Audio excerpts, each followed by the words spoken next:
সারা দেশকে আলোর পথ দেখানো প্রথম আলোর ঘরেই ঘুটঘুটে অন্ধকার। পত্রিকার ক্ষমতাকে কাজে লাগিয়ে মতি আর তার পুত্র গড়ে তুলেছেন এক অন্ধকার সাম্রাজ্য, যে সাম্রাজ্যে মাদক নারীর সাথে সব অপরাধ চলে নির্বিঘ্নে। টাকা কামানোর প্রথম আলো নামক মেশিনের ইনকামের একটি বড় অংশ মতিপুত্র শাসার ভোগবিলাস আর বিদেশের অ্যাকাউন্টে জমা হয়। আয়ের পথটাও খুব সহজ। বিভিন্ন শিল্প মালিকদের জিম্মি করে বিজ্ঞাপনের নামে চাঁদাবাজি চালায় মতি আর তার বখাটে পুত্র শাসা। 2003 সালে অ্যানেক্স কমিউনিকেশন নামে বিজ্ঞাপন প্রতিষ্ঠান খুলে শাসাকে চাঁদাবাজির বৈধ লাইসেন্স তুলে দিয়েছে মতিউর রহমান নিজেই।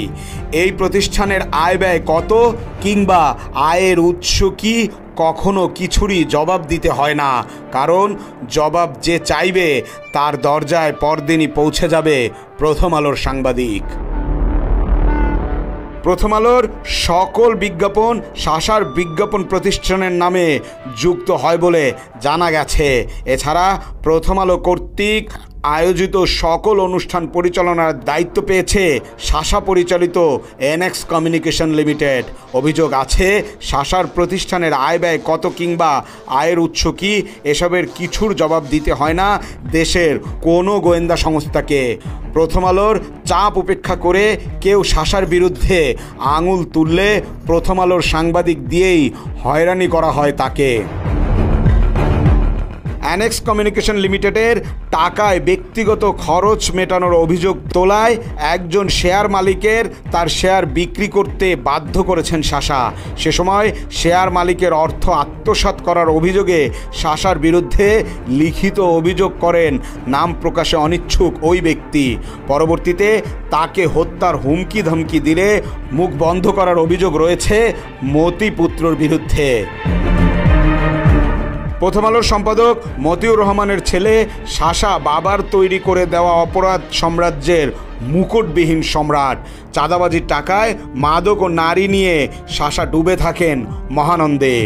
নারী আর মাদকের নিরাপদ আশ্রয় গড়ে তুলতে থাইল্যান্ড ও মালয়েশিয়ায় শাসার একাধিক ব্যক্তিগত ফ্ল্যাট রয়েছে বলেও জানা গেছে, যার পুরো অর্থ বাংলাদেশ থেকে চাঁদাবাজি আর লুটপাটের পর পাচার করা হয়েছে। এছাড়া মতিপুত্র প্রতি বছর দেশের বাহিরে ভ্রমণের জন্য অ্যানেক্স কমিউনিকেশনের তহবিল থেকে খরচ করেন কোটি কোটি টাকা। একই সাথে বিদেশ ভ্রমণের নামে হুন্ডিতে অর্থ পাচারের অভিযোগও রয়েছে শাসার বিরুদ্ধে।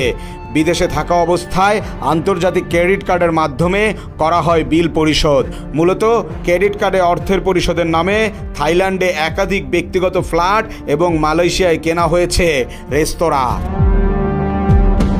এদিকে সারা দেশের পত্রপত্রিকায় যখন অরিয়ন গ্রুপের দুর্নীতি নিয়ে সংবাদ প্রকাশ করেছিল সেই সুযোগটি কাজে লাগিয়েছিল শাসা। অরিয়ন গ্রুপের বিরুদ্ধে প্রথম আলো পত্রিকায় সংবাদ প্রকাশ না করার শর্তে গ্রুপটির কাছ থেকে মোটা অঙ্কের টাকার বিজ্ঞাপন হাতিয়ে নিয়েছেন শাসা। সে সময় অন্যান্য পত্রপত্রিকার সংবাদ প্রচার বন্ধ করতেও অনৈতিক সুবিধা নেওয়ার অভিযোগ রয়েছে শাসার বিরুদ্ধে। বাংলাদেশের দৈনিক জাতীয় পত্রিকার মালিকদের মধ্যে শীর্ষ মতিউর রহমান। গত কয়েক বছরে মতিউর রহমানের সম্পদের পরিমাণ বেড়েছে কয়েক গুণ। এভাবে তিনি বনে গেছেন দেশের শীর্ষস্থানীয় ধনী সম্পাদক। এছাড়া আয় বহির্ভূত কোটি কোটি অবৈধ টাকার সম্পদ রয়েছে মতিউরের ছেলে শাসার নামে। সব মিলিয়ে প্রায় ৩,০০০ কোটি টাকার বেশি অবৈধ সম্পদ রয়েছে শাসার। মতিউর রহমান প্রথম আলোর মাধ্যমে মাদক বিরোধী প্রচার চালালেও তার ছেলে দেশ বিদেশে মাদকের মোহে পড়ে কারি কারি টাকা খরচ করছেন। ব্যাপক মাত্রায় কোকেন আসক্তির কারণে শাসার সাথে মতিউরের পারিবারিক সম্পর্ক বিচ্ছিন্ন বলেও জানা গেছে। মাদক আর নারী সঙ্গের লোভে হর হামেশাই বিদেশে যান তিনি। প্রথম স্ত্রীকে রেখে 2019 সালে উজবেকিস্তানের এক বার ড্যান্সারকে বিয়ে করেছেন শাসা।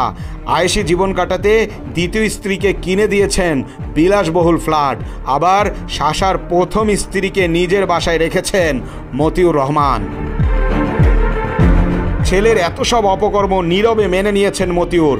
অর্থাৎ বাবা ছেলের সম্পর্ক ক্রাইম পার্টনারের মতোই বলছেন অনেকে।